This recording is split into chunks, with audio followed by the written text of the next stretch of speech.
に早く氷の上だったとは。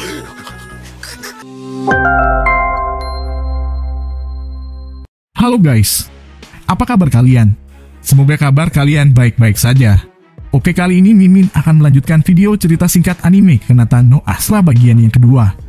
Baik, tidak perlu berlama-lama lagi, langsung saja kita mulai ceritanya. Selanjutnya, setelah semua masalah di planet Arispot selesai, di dalam perjalanan ke planet selanjutnya, mereka semua berbincang-bincang dan bersantai. Kemudian Aries berbicara dengan Chart, kalau dirinya tidak pernah bertemu dengan Chart di kelas biologi SMA. Padahal pelajaran biologi hanya memiliki satu kelas di SMA Trade. Karena Aries memiliki ingatan yang kuat, dirinya tidak pernah melupakan wajah-wajah murid di kelas biologi. Aries pun mempertanyakan hal tersebut kepada Chart. Karena Chart merupakan orang yang sangat menyukai segala hal tentang biologi, seharusnya dirinya adalah salah satu murid di kelas tersebut. Akan tetapi Aries yang juga merupakan murid di kelas tersebut, dirinya tidak pernah melihatnya. Saat Chart terpojok oleh pertanyaan Aries, Chart menjelaskan kalau dirinya juga merupakan murid pindahan yang masuk setelah Aries pindah ke sekolah tersebut. Dan saat itu tepat beberapa hari sebelum keberangkatan camp mereka ke planet Magma. Sontak semua orang pun kaget setelah mendengar jawabannya tersebut. Dan mereka menjadi sangat yakin bahwa pengumpulan mereka semua memang bukanlah kebetulan. Karena di antara mereka semua hanya tinggal Chart sendiri yang masa lalunya belum diketahui. Maka Kanata pun meminta Chart untuk menceritakan masa lalunya, agar dirinya tidak dicurigai. Kemudian Chart menceritakan masa lalunya kalau dirinya merupakan anak seorang bangsawan dari satu-satunya kerajaan yang ada di planet mereka. Saat itu Chart selalu dikekang dan dibatasi dalam kehidupannya.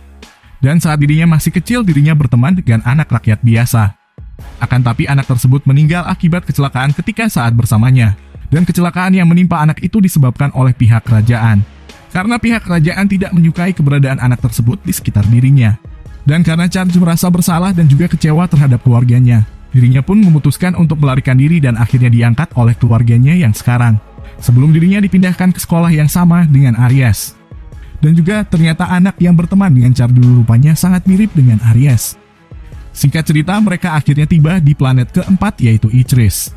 Planet tersebut tidak berotasi mengelilingi matahari yang menyebabkan atmosfernya terbagi menjadi 3 sisi.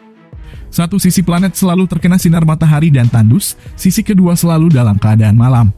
Akhirnya mereka memutuskan untuk mendarat di tengah dari planet tersebut, di mana sisi itu terlihat mendung, seperti sore atau pagi hari. Kemudian ketika mereka hendak mendarat, pesawat mereka tiba-tiba diserang oleh tumbuhan karnivora yang menyebabkan rusaknya bagian depan pesawat. Rusaknya bagian depan pesawat menyebabkan mereka tidak bisa melakukan perjalanan lagi, dan dengan terpaksa untuk tetap tinggal di planet tersebut sampai ada yang menemukan mereka. Lalu saat hendak mencari bahan makanan, Chart, Funisia, dan Yuhua tiba-tiba menemukan pesawat yang terbengkalai dan rusak. Ternyata pesawat tersebut memiliki jenis dan bentuk yang sama seperti pesawat yang mereka gunakan. Chart pun segera menghubungi Kanata dan Zack untuk segera melihat pesawat tersebut. Ketika Kanata, Zack, dan Ulgar masuk ke dalam pesawat itu untuk memeriksanya. Di sana ternyata mereka menemukan orang yang selamat di dalam pesawat itu, yang sedang berada di mesin hibernasi. Kanata pun membukanya mesin itu dan ternyata orang tersebut merupakan wanita bernama Polina yang telah tertidur selama 12 tahun lamanya. Singkat cerita, ketika kondisi Polina telah membaik, Kanata pun menjelaskan kondisi mereka, bahwa mereka juga tidak bisa kembali ke planet asal mereka, karena pesawat yang mereka gunakan juga mengalami kerusakan yang tidak bisa diperbaiki. Polina yang mendengar cerita itu sontak kaget dan kembali pingsan.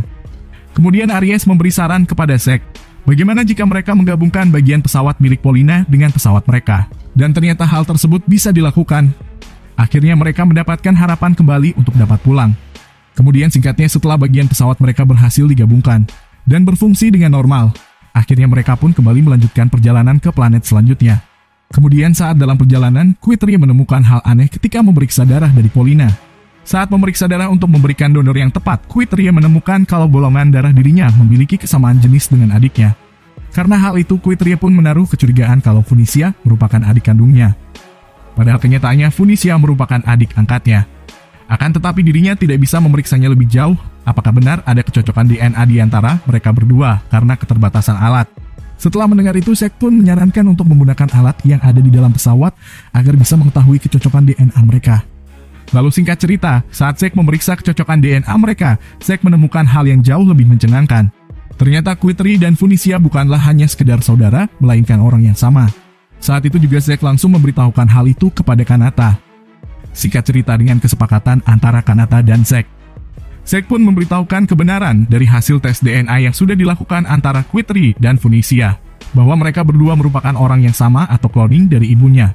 Kanata juga menambahkan jika bukan hanya Quitri dan Funisia yang memiliki DNA yang sangat persis dengan ibunya, melainkan mereka semua yang ada di sini juga memiliki DNA yang 100% sama persis dengan orang tua mereka.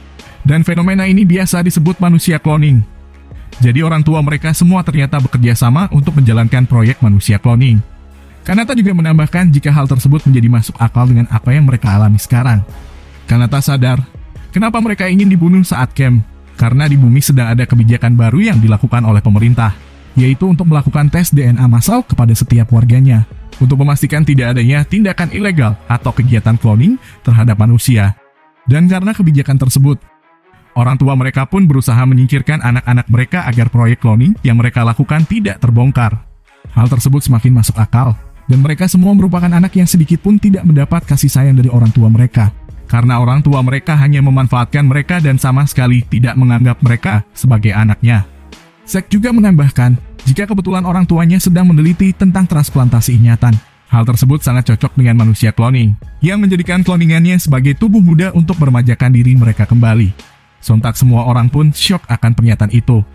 Akan tetapi mereka semua tetap menerima kenyataan tersebut, bahwa mereka semua hanya dijadikan alat bagi orang tua mereka untuk meremajakan diri mereka. Dan mereka semua memutuskan untuk tetap semangat, dan akan membalas semua yang telah direncanakan orang tua mereka terhadap diri mereka ketika mereka berhasil selamat.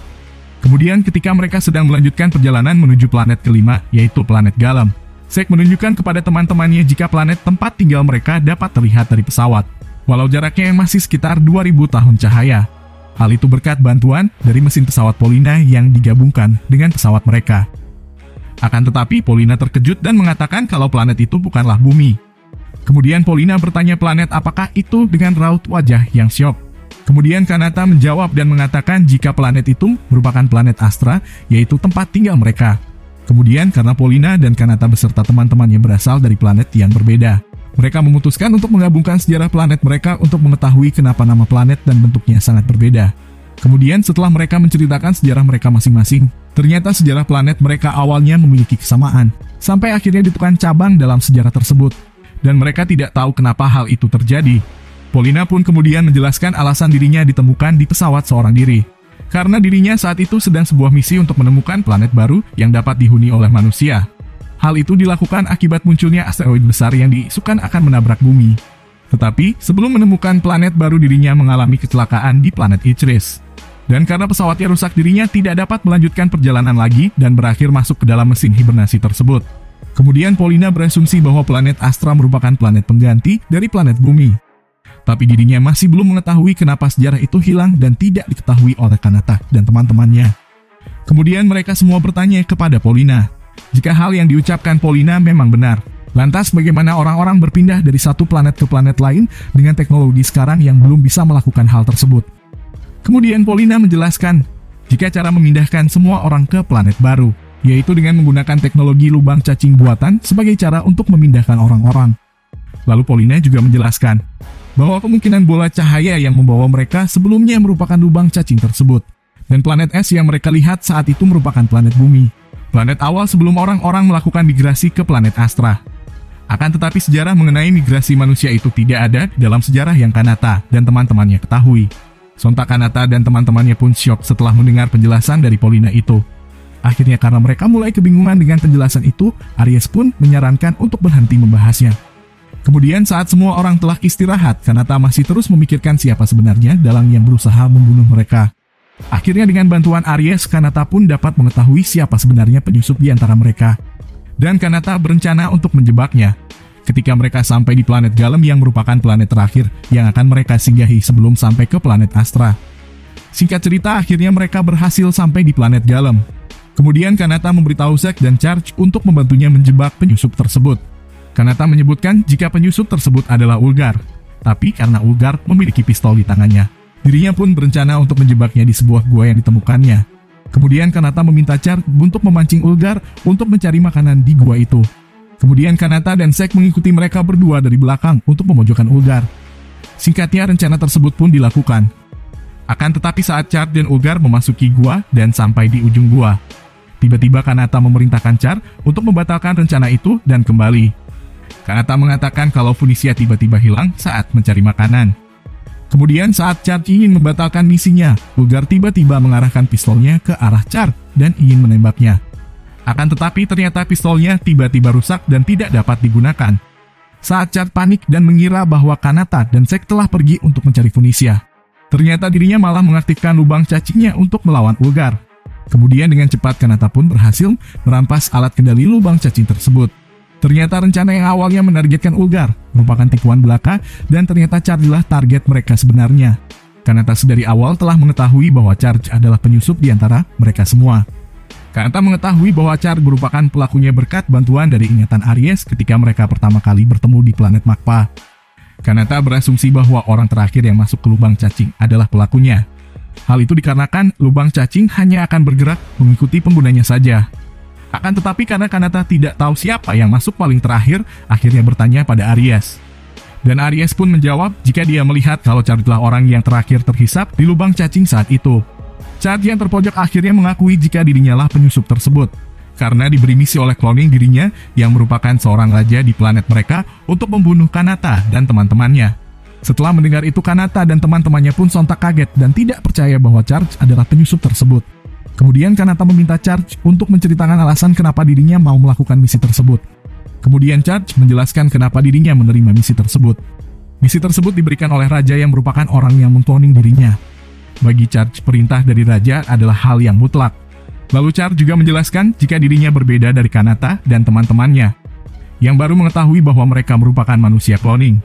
Charge juga mengaku kalau dirinya sudah mengetahui fakta tersebut saat dirinya masih sangat kecil, dan dirinya didoktrin untuk menjadi cloning dari sang raja, dan harus menuruti segala perintahnya. Charge saat itu sangat dikekang untuk bisa mengekspos dirinya karena perintah dari sang raja. Charge juga mengaku jika dirinya tidak mempermasalahkan hal tersebut. Namun sejak dirinya ditugaskan menjadi ajudan putri raja yang bernama Sira, dirinya merasa sangat bahagia saat itu. Karena sang putri dirinya menjadi sangat menyukai segala hal tentang biologi. Akan tetapi saat Putri Sira meninggal akibat kecelakaan yang disebabkan oleh fraksi yang mencoba merebut tahta raja. Karena hal itu dirinya disalahkan karena tidak bisa menjaga sang putri dan akhirnya ditahan selama 1 tahun oleh raja. Oleh karena itu saat dirinya diberi misi untuk membunuh Kanata dan teman-temannya dan melakukan misi bunuh diri, dirinya merasa sangat senang karena akhirnya bisa berguna serta bisa terbebas dari semua itu. Kemudian Charge juga menjelaskan bahwa sang putri juga mempunyai klon yang dirawat oleh seorang pelayan. Walau sang putri sangat menentang keras proyek klon, dirinya tetap tidak bisa melakukan apapun untuk mencegahnya, dan akhirnya dipaksa untuk memiliki seorang klon. Putri Sira yang merasa kasihan terhadap jalan takdir orang yang dipaksakan menjadi klonnya, memutuskan untuk menyuruh pelayannya kabur, dan juga meminta pelayan tersebut untuk merawat klon tersebut dengan baik. Klon putri itu tidak lain adalah Aries. Oleh karena itu, semenjak Charge mengetahui jika Aries merupakan salah satu murid yang ditargetkan untuk dibunuh, Charge mencoba untuk merubah rencananya dan tidak menargetkan Aries saja untuk dia bunuh. Akan tetapi karena Charge sudah mulai merasa akrab dengan teman-temannya, dirinya menjadi sedikit ragu untuk menjalankan misi tersebut kembali. Sampai akhirnya dirinya terpojok oleh Kanata dan teman-temannya. Setelah mendengarkan cerita Charge, Kanata akhirnya mencoba untuk menyadarkan Charge. Kemudian Charge akhirnya mulai sedikit sadar, tapi dirinya tetap memutuskan untuk bunuh diri, menggunakan alat lubang cacing keduanya, yang disembunyikan di tangan kirinya. Kemudian Kanata yang mengetahui niat Charge untuk bunuh diri, akhirnya dirinya pun berusaha menghentikan tindakan Charge tersebut. Akan tetapi walau rencana Charge berhasil digagalkan, hal tersebut malah mengakibatkan tangan kanan Kanata putus. Charge yang merasa bersalah pun akhirnya meminta maaf dan menyadari kesalahannya. Kemudian singkat cerita akhirnya masalah Charge pun berhasil diselesaikan walau Kanata harus mengorbankan tangan kanannya akibat insiden itu. Singkat cerita beberapa hari kemudian mereka semua akhirnya pergi menuju planet Astra. Kanata juga meminta semua informasi yang selama ini disimpan oleh Charge. Charge pun menjelaskan semua hal mengenai sejarah planet Astra yang selama ini disimpan oleh leluhur mereka dan hanya diketahui oleh kekaisaran dan para pejabat tinggi pemerintahan. Hal tersebut sengaja dirahasiakan demi menjaga kedamaian di planet mereka sekarang. Kemudian Charge menceritakan sejarah sebelum orang bermigrasi ke planet Astra. Saat itu pemerintah mendapatkan informasi jika akan ada asteroid yang menabrak bumi. Kemudian diam-diam pemerintah melakukan sebuah proyek untuk mencari planet baru. Pencarian tersebut akhirnya dilakukan oleh Paulina dengan seluruh rekan-rekannya, dan tidak memerlukan waktu lama untuk menemukan planet baru yang akan mereka tinggali, yaitu planet Astra yang berjarak 5.000 juta tahun cahaya dari bumi. Setelah pemerintah telah menemukan planet Astra, selanjutnya mereka kembali melanjutkan proyeknya dengan membuat lubang cacing buatan agar semua orang bisa dengan cepat bermigrasi ke planet Astra. Tapi ketika semua rencana tersebut diumumkan ke publik, orang-orang mulai meributkan tentang pembagian lahan dan menyebabkan timbullah peperangan di antara mereka. Perang ini menyebabkan banyaknya korban jiwa berjatuhan, dan karena mereka sadar telah melakukan kesalahan tersebut, serta tidak ingin hal itu terjadi lagi di masa depan, maka orang-orang yang selamat saat itu pun bekerja sama untuk menghilangkan segala hal yang menyebabkan konflik terjadi kembali, yaitu dengan cara menggabungkan semua negara yang ada menjadi satu pemerintahan, menghilangkan agama, serta memusnahkan senjata api. Pemerintah juga menghapus sejarah kelam mengenai konflik tersebut dan juga menghapus kejadian migrasi manusia ke planet Astra. Hal inilah yang menyebabkan perbedaan atau penyimpangan sejarah yang mereka ketahui sebelumnya. Setelah mendengarkan semua penjelasan itu, Kanata beserta teman-temannya memutuskan untuk menyampaikan semua informasi yang hilang dari sejarah planet mereka tersebut. Ketika mereka semua sampai ke planet Astra, bagi mereka kebenaran sejarah bukanlah hal yang harus dihilangkan, melainkan dijadikan sebuah pelajaran agar umat manusia bisa menjadi lebih baik lagi. Kemudian setelah penjelasan tersebut selesai, tibalah mereka di atmosfer planet Makpa dan mencari cara agar mereka dapat kembali ke planet Astra tanpa diketahui orang tua mereka. Karena jika mereka semua tahu bahwa mereka semua masih hidup dan kembali pulang, ditakutkan orang tua mereka akan merencanakan pembunuhan lagi kepada mereka, sebelum mereka dapat menyampaikan fakta kalau diri mereka semua merupakan manusia klon yang diciptakan oleh orang tua mereka, dan akan dibunuh demi menghilangkan barang bukti. Kemudian Ulgar menyampaikan, jika kakeknya dulu memiliki rekan yang merupakan seorang inspektur di kepolisian, dan dirinya merupakan orang yang dapat dipercayai, tapi dikarenakan Ulgar tidak mengetahui cara menghubunginya, Aries pun menyarankan untuk meminta bantuan kepada ibunya untuk menyampaikan hal ini kepada inspektur tersebut, dan menjelaskan kalau mereka semua adalah klon dari orang tua mereka. Bagi Aries, ibunya merupakan orang yang sangat baik dan dapat dipercaya. Dirinya juga yakin bahwa ibunya bukanlah bagian dari orang-orang yang merencanakan kejahatan tersebut, walau kenyataannya ibunya bukanlah ibu kandungnya sendiri. Singkat cerita, ketika mereka sampai di atmosfer planet Astra, mereka semua kemudian dijemput oleh pesawat angkatan dari planet Astra.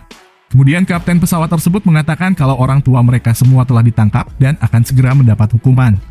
Akhirnya mereka semua pun berhasil kembali dengan selamat ke planet Astra. Mereka semua juga selalu mendapatkan undangan dalam setiap wawancara tentang semua kejadian yang pernah mereka alami. Sampai pada akhirnya tiba saat di mana mereka semua lulus dari SMA.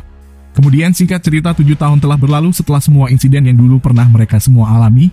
Mereka semua kini telah memiliki kehidupan yang damai dan melakukan kegiatan yang mereka semua impikan sebelumnya. Polina menjadi guru sejarah. Funisia telah tumbuh menjadi seorang murid SMA. Yunhua juga telah menjadi seorang penyanyi yang sangat terkenal. Char juga diangkat menjadi seorang raja. Dan Ulgar menjadi seorang jurnalis. Lalu Quetria juga menjadi seorang dokter serta telah menikah dengan Zack. Luka juga telah menjadi seorang seniman yang sangat terkenal. Dan Aries pun akan segera melangsungkan pernikahannya dengan Kanata. Kanata dan Zack juga telah menjadi seorang penjelajah luar angkasa, bersama dengan Charge yang ikut dengan mereka setelah Kanata berhasil mendapatkan pesawatnya sendiri. Akhirnya selesai sudah seluruh alur cerita singkat dari anime Kanata no Astra. Bagi yang menyukai video ini silahkan menekan tombol subscribe dan like-nya. Dan sampai berjumpa lagi di video selanjutnya.